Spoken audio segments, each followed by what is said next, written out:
Good afternoon, good morning, good evening, depending on where you are on the planet and when you're watching this. But welcome to CTA's webinar series. I'm Michael Daniel. I'm the president and CEO of the Cyber Threat Alliance, a nonprofit membership association dedicated to improving the cybersecurity of the global digital ecosystem. With me today, I have Richard Hummel from NETSCOUT, and I will let him introduce himself. Thanks, Michael, and thanks for hosting this webinar. And welcome, everyone. I'm good morning, good afternoon, good evening, as Michael said, wherever you are.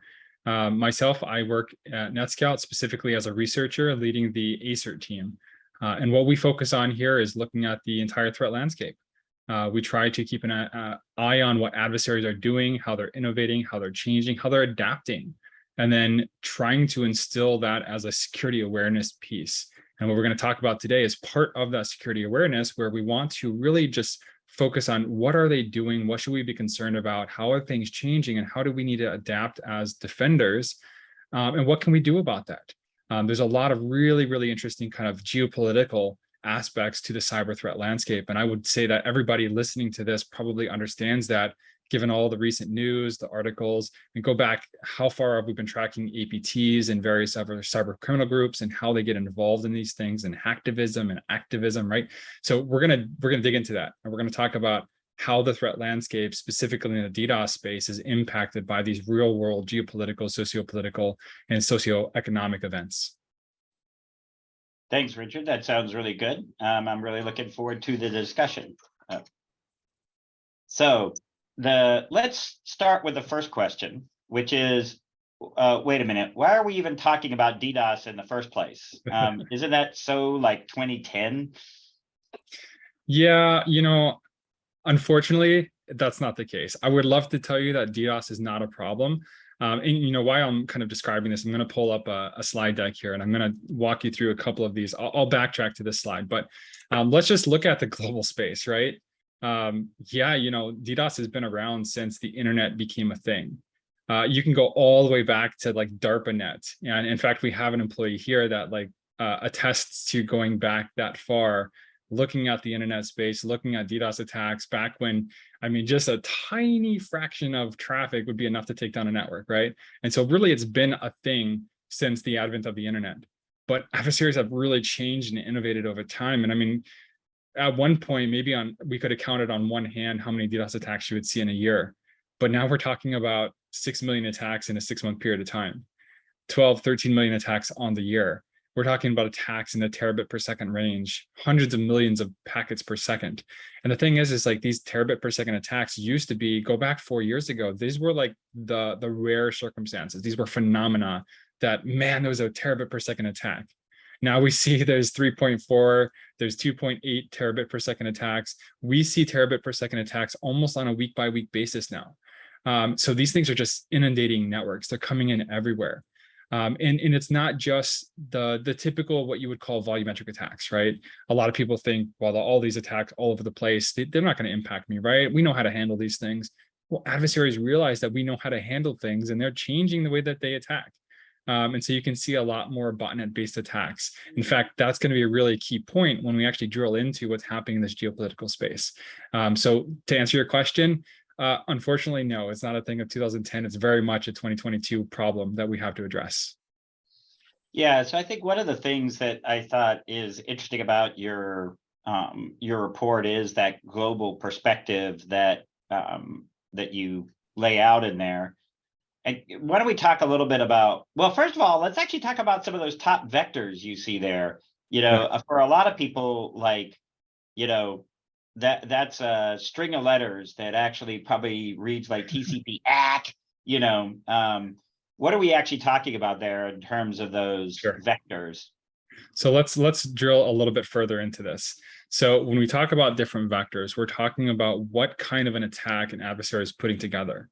A lot of people might think of ransomware attacks, DDoS attacks, brute forcing. And a lot of people understand this terminology because it's everywhere, right? It's all over the place. But when you actually start getting into individual DDoS attacks, there's actually vectors inside there. There's different ways that an adversary can construct this attack. And so when I say volumetric, what I'm referring to here is an adversary wants to target somebody. And so what they'll do is they'll figure out what the IP address is of that person, and then they'll spoof it. And what they'll find these different devices around the world. Let's just take DNS as a good example. What do DNS servers do? You send a request and they send you data back, right? So you're sending a one-to-one communication there. Well, it's not quite one-to-one if you look at the TCP three-way handshake, but I won't get into details there. Let's just assume that a DNS server is intended to reply to you. Now, what happens if there's specific DNS servers that will reply more than once? What happens if they reply 50 times to your one packet? Now you're talking about amplified traffic. So the adversary identifies who they want to go after, and then they pretend that they're that IP address. And they will request a bunch of data from those DNS servers. And now all of a sudden, you have a DNS amplification attack to the person you're trying to go after. Now that 2016 to 2019, 2020, DNS amplification was the #1 vector by a mile. And that's with the advent of like the Dyne attacks and Mirai releasing public code. So it kind of coincided with that. DNS is no longer the top vector. You can very clearly see here that the TCP-based stuff is pulling up to the top. So why? What is a TCP-based attack? Now, it's different. When you're talking about DNS amplification or other kinds of amplification, you're talking about UDP traffic. It's connectionless. You just spray and pray, right? You're just blasting all kinds of flood traffic at somebody. You don't have to get response. But with TCP, you're actually establishing a connection. You're saying, I'm requesting this service. That service is going to send you back requests, and then you're going to send a third packet, and you're going to establish that three-way handshake is what we call it. And so with TCP, it automatically already uses more resources than these volumetric attacks. And so that by itself creates additional problems. What happens when you get just as much traffic passing through a network as you do with volumetric, but now you're using TCP as the protocol, right? So you're basically tripling the amount of work that whatever it is you're talking to has to do. On top of that, TCP is a normal protocol, and almost every single legitimate connection out there establishes that three-way handshake. Right. So how do you detect that as anomalous? And so, yeah, so when we're talking about TCP here, we're talking about a change, really. We call it a rebalancing of the scales. TCP used to be the top vectors, then DNS took over, CLDAP was right there with it. Now TCP is taking over again. And you can very clearly see here that it's going to be no time at all before DNS is like 5th or less on our tracking here. So TCP ACK, TCP SYN, TCP reset, TCP SYN amplification, all of these things are floating to the top. And a lot of these attacks are being sourced from things like botnets, because this is what botnets do. And they're a little bit different because they're not spoofing traffic. They're actually establishing legitimate connections with servers from legitimate devices. And so if you're looking for, is this anomalous? If you're using security measures to say, I'm not going to allow spoof traffic, none of that stuff works against these attacks. And so already adversaries are getting around certain security measures that maybe defenders have in place. So this is what we talk about when TCP is up top and why it's important to keep that in mind. Sure. Why don't we talk about what some of the other sort of global trends, comparing sort of last year to this year that you have in your report? Yeah, so I would say if you look at things as a whole, just looking at kind of industries, I already talked about the vectors, right? What we're seeing in the vector shift. Attacks as a whole, in some cases, remain relatively flat. That doesn't mean they're less important or that there's less of a threat. Because let's just take North America, for instance. Attacks are pretty much flat from the second half of 2021 to the first half of 2022. But decreasing DNS amplification, which is a known, right? We've been defeating these things for a long time. We're really good at that. But now we're talking about all these additional TCP attacks. So just because it's flat doesn't mean that it's not a bigger threat. In fact, it's a bigger threat than ever before. And so sometimes when you look at these metrics and you look at these stats, you have to be careful about interpreting them in a wrong way. And you have to think about, well, just because it's the same as it was last year doesn't mean it's any less or a decreased threat, right? In fact, adversaries innovate so fast.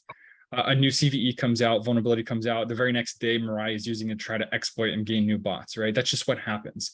So these guys are always innovating. And so don't let the stats fool you into thinking that we have a safety net here. We don't. It's an always ongoing, evolving threat. Now, when we look at the different sectors that are targeted here, there's just a couple of things, and I'm not going to show you all of these things here. But for instance, in North America, what happened right around March timeframe, end of March, is satellite telecommunications got a pretty big bump in attacks. Well, why? So now I start looking at the cyber threat landscape and try to figure out, well, what changed? Why all of a sudden was satellite telecoms get a significant bump. Well, guess what? Right around that time frame, we had multiple different satellite providers offering their services to who? Ukraine, right? And so now all of a sudden they're going to start receiving some of these attacks that the Ukrainian assets and infrastructure used to receive.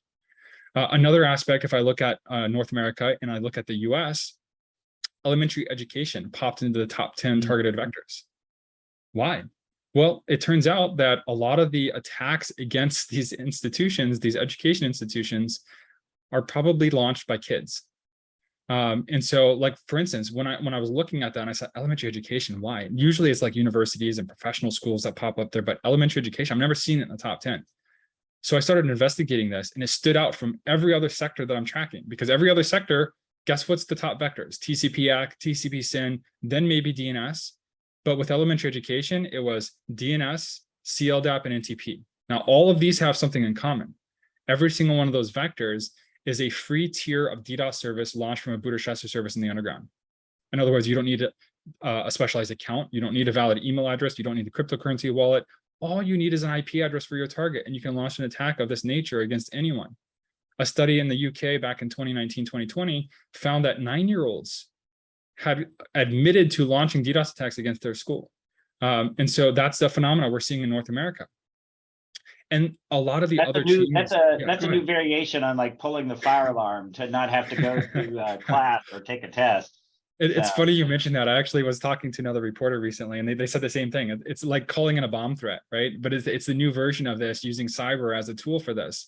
I mean, we've been seeing it for years now. Like 2 years ago, Miami-Dade County 16-year-old shut down the school platform for 190,000 students and faculty. And even more so now when we went in COVID and you had Zoom calls for your education, we saw a rampant increase in attacks against Zoom connections and WebEx because people don't want to go to school, or they're trying to get it out from taking a test or some other thing. We've actually worked with law enforcement to track these guys down sometimes. So yeah, it's a very interesting phenomena. You know, verticals aside, I'd say the biggest sea shift that we're seeing in a lot of the DDoS attacks is tying DDoS into these political events, tying it into massive events that take place around the world, such as like the Super Bowl, the World Cup, elections, even religious organizations and decisions made that impact the rest of the world. All of these have a ripple effect that we're seeing in the cyberspace. And we're going to dig into this, you know, in very good detail. And I've got an entire write-up that you can go in a PDF download for this. But yeah, I would say that's probably the biggest eye-opener for me, is that for all of these events, most of the time, we can see those ripples happen in the cyberspace. And it's really interesting. I'd say it's kind of neat to see. I hate to see it, but from my perspective as a researcher, it's kind of neat to see because you actually get to see how this is impacting the rest of the world. So I would say that's probably the biggest trend line globally that I'm tracking and what is most intriguing to us here at NETSCOUT. Yeah, and I think another thing that is that strikes me as being a little bit different is I also think, like compared to 10 years ago or 12 years ago, right? I think, you know, back 10, 12 years ago, you actually had to have a little bit of skill to put together a DDoS attack, right? You actually had to know a little bit of coding. You had to know how to assemble some things and like get it all together to actually get the thing to work, right? Right. And I think the point that you're sort of bringing up is that now there's these services online that essentially make it's like a graphical user interface. Like you don't actually need a coding skill to go put together a DDoS attack. Not at all. Not at all. Yeah. And it's even more scary. Yeah, I was going to say even more scary than just having a UI. Like these guys simplify it so much. You don't have to put any thought into this. Like I said, you put an IP address in there and they literally have slider bars. And that slider bar says, I want to launch X concurrent attacks. And you literally just slide it along. And as you slide it, the dollar amount that you have to pay goes up. And then they allow you to do PayPal and wire transfer and Venmo. And like, I mean, how much more simple can you get it, right? It's even more simple than going to some e-commerce sites and buying something that you need at your house, right? So yeah, to your point, it's so much easier to get in and do these things. Yeah, and I think that really, it lowers the bar so much for, you know, sort of the barriers to entry are now so low that it partially explains why these, you know, attacks are still so prevalent. mean, I think another piece of it too is that I think there's also a sense on the part of some people that these aren't really damaging attacks, right? That, you know, you're not really hurting anyone, right? When you're doing a DDoS attack, because you're just taking some computers offline. I'm not saying I agree with that. I'm just saying I think that's probably part of, you know, it's not like you're destroying something or, you know, stealing Yeah. data, you know, Yeah. or anything like that. Let me blow a little of that conception out of people's minds here. So let's look at it from a gaming perspective. So a lot of the DDoS attacks that we track, I would say probably greater than 80% of all DDoS attacks are related to gaming of some form. Competition gaming, you know, there's gambling associated with like the Kentucky Derby. There's lots of DDoS attacks to take down those systems. Underground gambling, this is $1 billion industry. I mean, multi-billion dollars just exchanging hands. But let's just say you're a competitive gamer. And maybe you're doing, I don't know, let's just say it's a Fortnite or Overwatch competition, and the grand prize is $2.5 million, right? That's not a small chunk of change. Right. Now, gamers are extremely obsessed with their FPS, their frame rates, making sure that they have the biggest connection that they possibly can. And it doesn't take anything but a few frames to glitch on your system where somebody else at the same performance level you are can take advantage of that glitch and shut you down, right? And so literally the difference of a second can result in the match being thrown one way or the other. And so looking at it from the DDoS perspective, a lot of these service providers, they have mitigations, they have defenses in place, but these guys are very concerned about like high thresholds. So maybe their threshold is, unless it's over 1 gig, we don't really care about it. And so that traffic might get through. Or maybe it's a TCP attack that it looks like a legitimate connection. Maybe there's like somebody is downloading something or a new article came online and people are visiting it. So to a service provider, this might not look out of the norm. And so you might have all this traffic happening here, but an individual consumer sitting on a home network with maybe 1 gig of total capacity, what happens if they get 500 gigs of DDoS or 500 megabits of DDoS attack traffic while they're trying to do competitive gaming that's taking up their full bandwidth? Is that enough to create that frame rate lag, that latency there, where a few seconds is all that's needed to be able to eliminate you from that competition? So maybe it doesn't hurt them physically. Maybe it doesn't destroy their computer, but $2.5 million on the line, you're talking about a very significant livelihood loss here, right? And so, yeah, it can impact you. It's just maybe in a different way that you would think, right? It's not like ransomware that's encrypting all your family photos and you're never going to get those back, right? It's a different way of looking at it, but it absolutely can impact every single person. Yeah, no, and I think that's actually a good point, that this is not just a harmless sort of prank, if you will, that it actually has an impact in the real world. It interrupts business operations. It has the kind of impact that you were talking about. And I think that you're right. While it may not be quite as destructive as ransomware, it's still not a trivial sort of it's still not a trivial crime, right? I mean, that's what this is it's still a crime. Right. And ransomware guys know that. I mean, a lot of these ransomware guys are adding DDoS as part of their toolkit because they realize it's one other avenue they can elicit payment from people. So yeah, absolutely. Yeah, no, I know. We've talked about that in like the ransomware task force that I'm part of the triple extortion. You know, not only are we going to encrypt your files, not only are you going to pay us to, you know, not release them, you're also going to pay us to not DDoS you. So we're going to get you, you know, coming and going. Well, you know, another part of your report looked at, you know, different regions of the world. You know, you had sort of APAC and, you know, EMEA, North America and LATAM and other things. Do you want to talk a little bit about some of the differences you see between those regions? Yeah, let's do that. And I'm going to go to a slide here. I've got a lot of slides here, so just give me a sec. I'm going to find the right one. I'm just going to pull this up as kind of a placeholder. This shows daily attacks by region. And you can clearly see like some regions are higher than others. I will say this, the biggest difference that you're looking at on this slide here is EMEA in North America. So even APAC is higher than it typically is. But North America, APAC typically are kind of on par. Like there's usually like a level playing field here. EMEA is usually below that.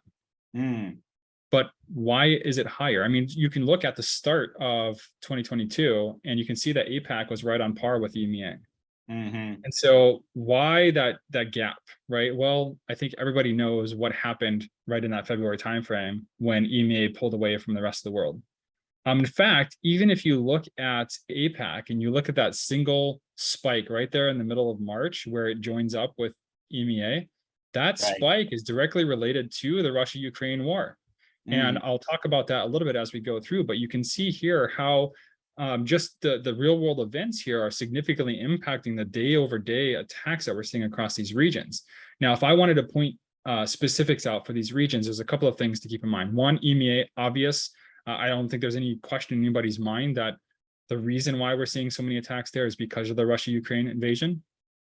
APAC, also very similar to what we're seeing in EMEA. A lot of the attacks there, a lot of the spikes there are directly resultant from China, Hong Kong, and Taiwan and the conflict that's going on there, the continued protests. There's been lots of public incidents of China using their Great China Cannon to be able to take down websites or target things like Telegram instant messaging to take down those for eliminating communications for protesters. North America has been pretty flat. But if you look at North America and you start to dissect the different areas, things like the satellite telecommunications pop out, things like elementary education pop out. So despite the fact that it's fairly flat across the time period, there are certain different things in there that can absolutely float. And so it just goes to show you can't look at the region as a whole and assume that you know what's going on. Sometimes you can, like with APAC. Sometimes you can with EMEA.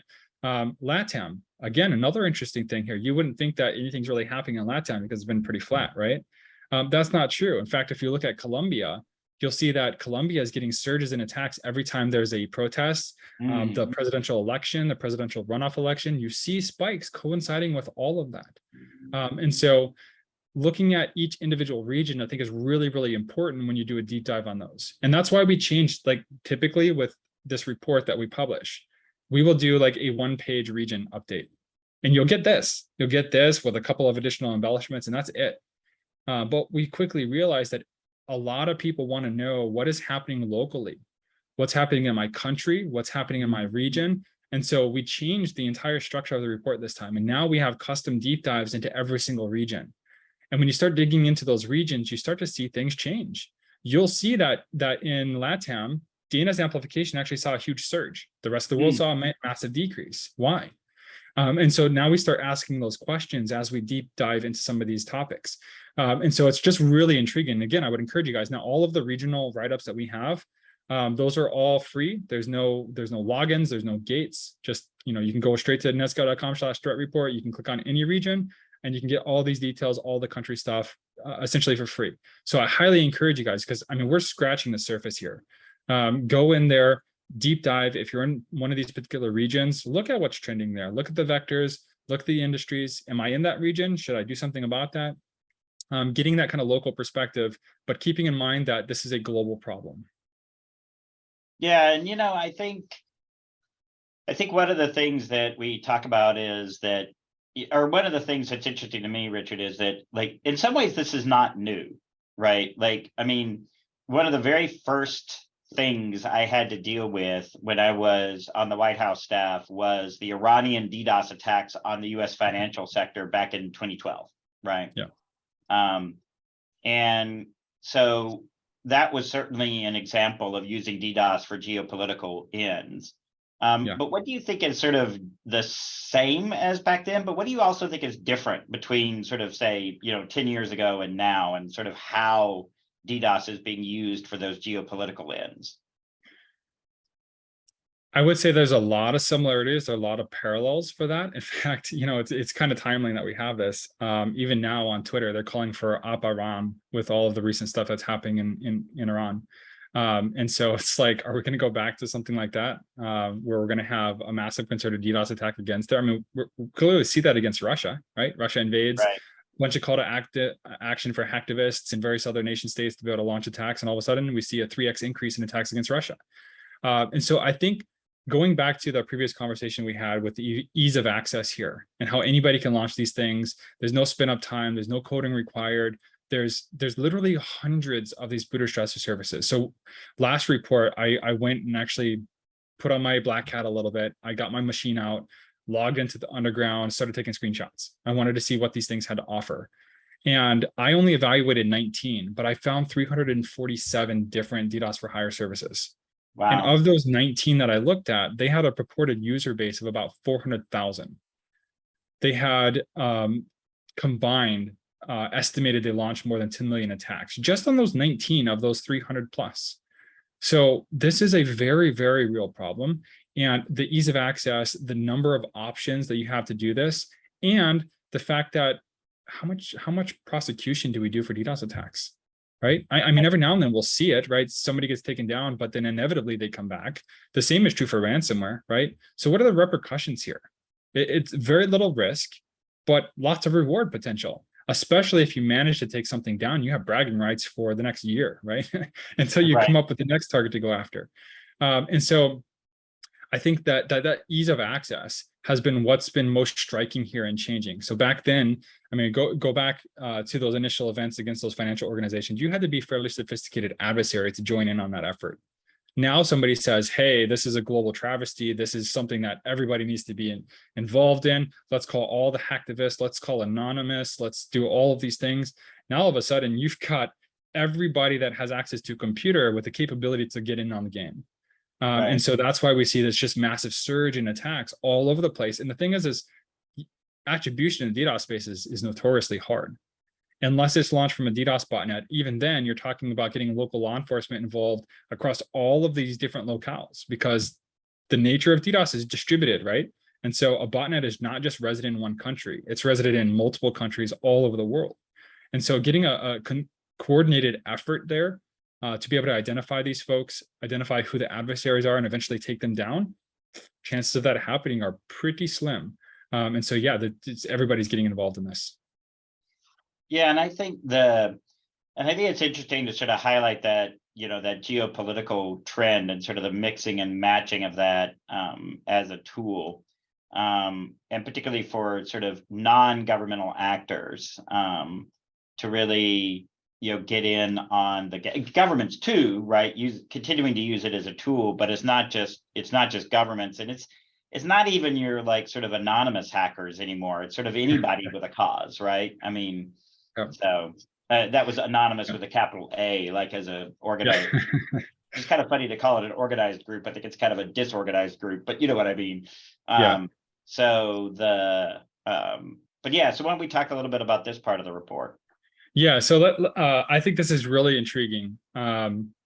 You're absolutely right. The call to action is broad and it calls everyone.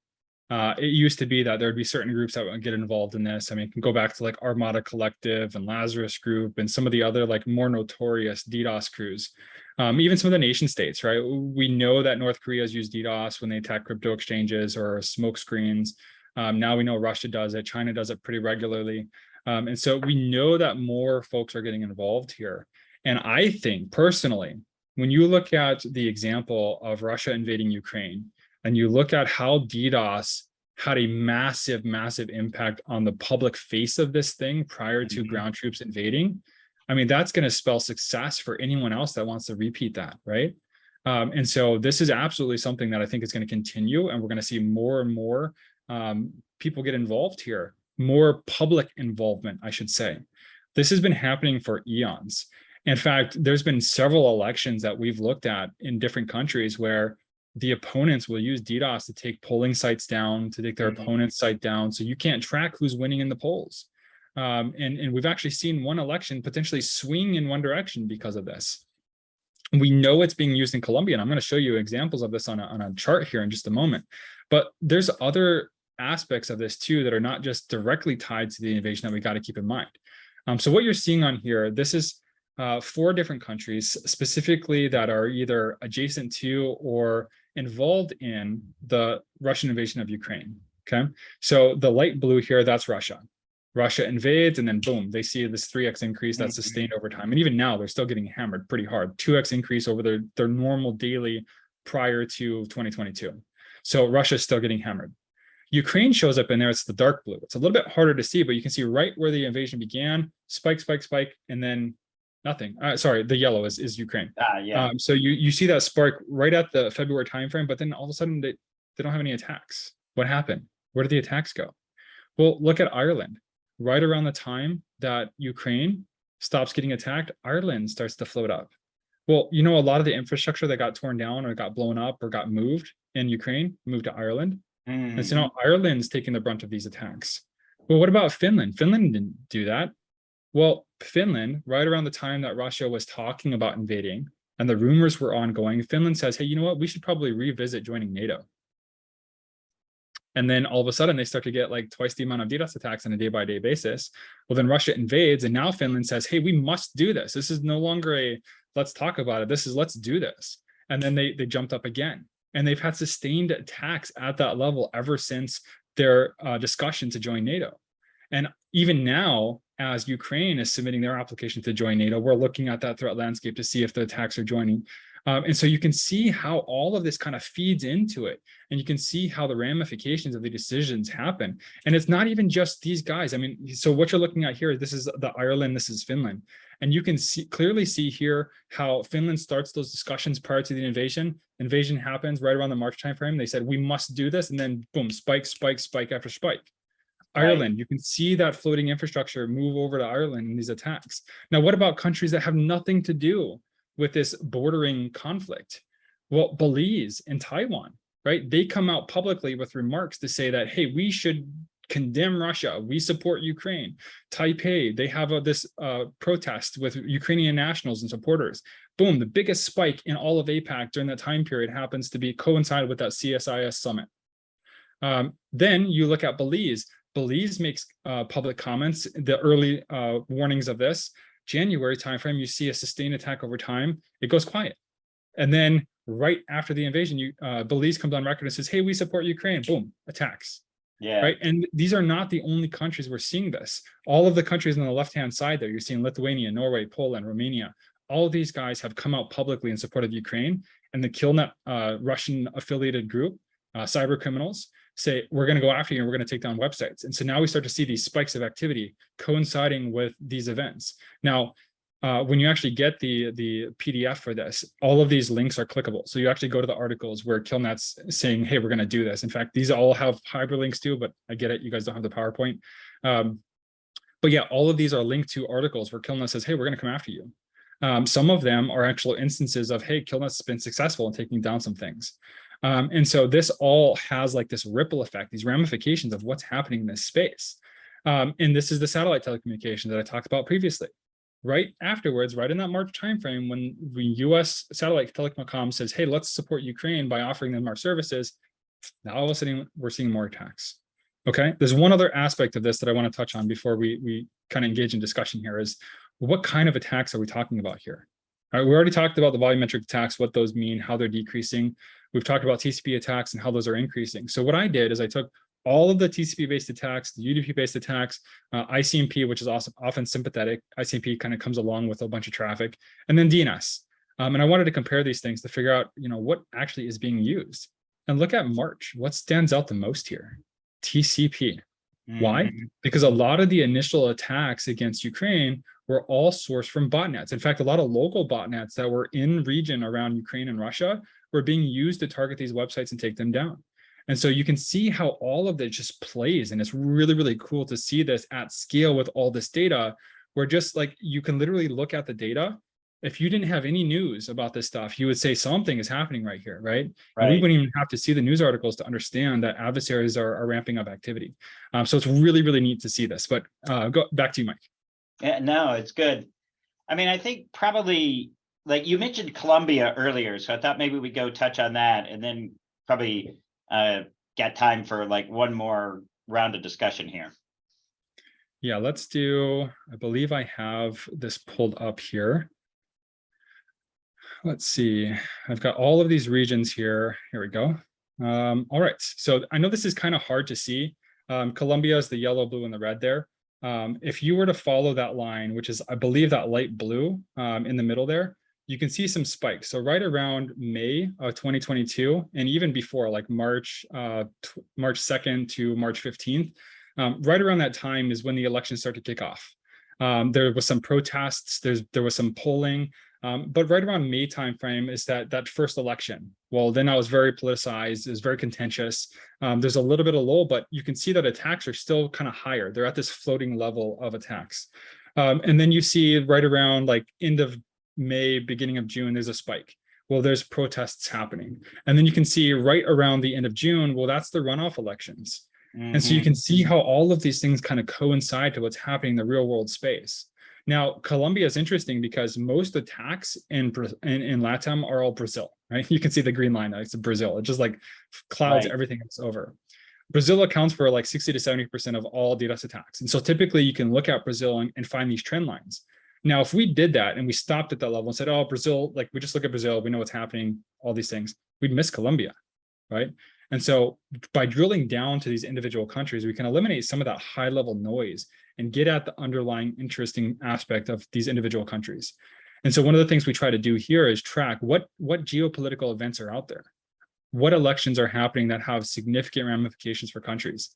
Are there big, huge gatherings of people together that are going to draw ire? Is there anything that's a hotly contested issue, for instance? For one aspect here in Brazil that we haven't touched on is we started to see religious organizations hit pretty hard. And wouldn't you know that that coincides with a couple of different things? One is that the presidential election very much is very religious in nature. And as the contestants for this presidential election try to loop in the evangelical vote, there's a lot of hotly debated things there about where that country is going. And so some people think that it's going to go to theocracy. And so there's this conflict here that's happening. At the same time, we started to see those increases. We also have the Supreme Court decisions that happen in the US and the Pope backing some of those decisions. Now, go all the way back to 2007. This happened in a similar nature in Brazil. And the Pope made public remarks about hotly contested issues here, specifically as it pertains to the church. That resulted in all kinds of wildfire. And so you can see how like anything that's happening in our real world just can reflect here into the cyberspace. And it's really interesting to see. Yeah. And it's really fascinating to go through your report and take a look at that. And there's a lot of really good information in there. But I think as we start to wrap things up, all right, a lot of bad stuff. DDoS, pretty prevalent, being used. So now that we've scared our listeners, what can they actually do about it? Okay. Yep. Let's talk about that. So I have another slide that I'm going to share with you really quick. And this is what we call adaptive DDoS and DDoS suppression. And so some of the things that we're trying to do is adversaries are adapting, so we too need to adapt. So what are some of the ways in which we can do this? And so I've broken this up into two different categories. There's adaptive DDoS attacks. This is what adversaries are doing. But then in the defensive place, what can we do to counteract that? And the very first thing that I have listed here is intelligence. Understanding what threat intelligence is, understanding how we can do that in DDoS space is going to go a long way to getting ahead of the adversary. And this falls into something we're calling DDoS suppression. In other words, we're good about defending DDoS attacks for the most part. Like if you're prepared, you understand you're going to get DDoS attack, you have a mitigation, you have a protection solution in place, we're pretty good about that. But what happens when you want to focus on the outbound? Because service providers, you know what? They have to pay for outbound traffic too. What about crossbound traffic? So maybe we're fine about protecting our external edges. What happens when it's internal and it's going east-west? And so now we got to think about, well, how do we stop the outbound crossbound? And so enter what we call DDoS suppression. Now, what DDoS suppression focuses on, let's stop the attack before it ever becomes an attack. How do we do that? How do we stop these things? That's where threat intelligence comes in. So some of the things that we're focusing on is identifying adversary infrastructure. So this is kind of a misnomer. I say adversary infrastructure, but in reality, DDoS attack often uses legitimate infrastructure. Right? Yeah. Reflectors, amplifiers are legit devices out there that are they have a protocol open that just can amplify traffic. The user has no idea unless their internet slows down, in which case they're just going to reset and then they're good, right? And so, that big red button, power on, power off, that solves a lot of times. Like if your device is having issues and you don't want to be using an attack, well, that'll work because it'll take you offline and you won't be part of that attack anymore. However, that causes a problem because we don't necessarily want to block the good guys, but at the same time, we want to block the bad guys. And so one of the ways in which we do this is first identify which devices can be abused. That's one list. Another aspect is identify which devices are doing bad things on their own. So a lot of the DDoS bots out there, they will do automatic propagation. Mirai, Satori, GATKit, Lucifer, these things, they go out there, they brute force, they exploit, they're trying to log in, they're trying to do different things. So we can identify those. We'll look at a honeypot system and say, hey, this is doing bad things. That's a list. But how do we take those two lists and say, which ones of these do we need to block for DDoS? So now this is where our visibility comes in. And, not a product pitch at all. This is just an observation that we have here. We have a lot of visibility into the service provider space, which is where most of these things sit. So Right. reflectors, amplifiers, and bots, they're sitting on residential networks. And so we can take the visibility that we get there and match those together. Not only was it a reflector amplifier, not only is it a bot doing bad things, it's launching DDoS attacks against our customers. Now we can fuse that threat intelligence together, push that into the product and say, look, service provider customers, these are the things in your network that are being abused, that are compromised, that are doing bad things. Suppress these things. Stop that outbound, crossbound traffic so that it isn't a problem for anybody else. We can also use that same threat intelligence from the typical DDoS mitigation standpoint of defense. Push those into block lists, push those into reputation lists, stop that stuff from coming into your organization. And so, yes, it's very much something that we can do. There's other types of technology. One of the reasons why adversaries are shifting to TCP is that something called source address validation, which is essentially eliminating spoof traffic, is shutting those kinds of attacks down. The DNS amplification, the CLDEV amplification, because what you're saying is that as an enterprise, as a service provider, I own an IP address. It's inside my house. If I ever see that outside my house, I'm not going to trust it. Why would I trust something I own that's existing outside my house? So let's just stop those connections. So now you're eliminating spoof traffic, you're eliminating the volumetric problem. So now you got to focus on what's getting past that boundary, enter the threat intelligence and how we can use that to fuel what we're doing in DDoS mitigation, DDoS suppression. So yes, there is a solution, there is an answer here. It's going to take community effort, it's going to take a global effort here, but there is solutions here in place. Well, thanks, Richard. I think that's we're about out of time for this discussion, but this has been really fascinating. And I think the key message for me is that, unfortunately, as a security person, as whether you're doing security in a cybersecurity provider or whether you're in an enterprise company, the truth is that DDoS has still got to be on your radar, if you will, as a threat. You have to figure out how to mitigate and put that into context with all the other threats that you face. But I think having reports and tools out there like what NETSCOUT has produced in your threat report is a really important informational source to use as you make those kinds of decisions. So I just want to say thank you for taking the time to talk with me today and be on the CTA webinar. I really appreciate it. Thanks for having me, Mike. It's always a pleasure. I enjoy CTA. I enjoy our participation and just take pleasure in being able to educate the world about what's happening. Great. And with that, we will finish.